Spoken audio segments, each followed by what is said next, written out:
Praise the Lord.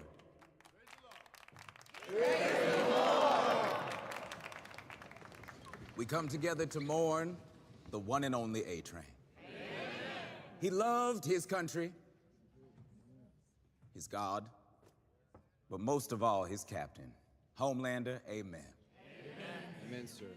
But our martyred brother in Christ was struck down by that Jezebel, that wily emissary of Satan himself, Starlight.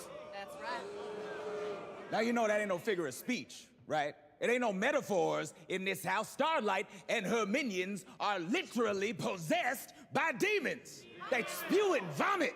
They eating babies. They turning little boys into little girls with garden shears. Lord have mercy. We fight hellfire with holy fire.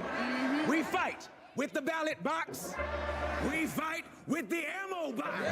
Matthew 10:34, I do not come to bring the peace, but a sword. You are not here to be blessed. You are here to do war. Amen. Amen. Amen. Can you feel the Holy Ghost power? I said, can you feel the Holy Ghost power? Then I need you to praise him.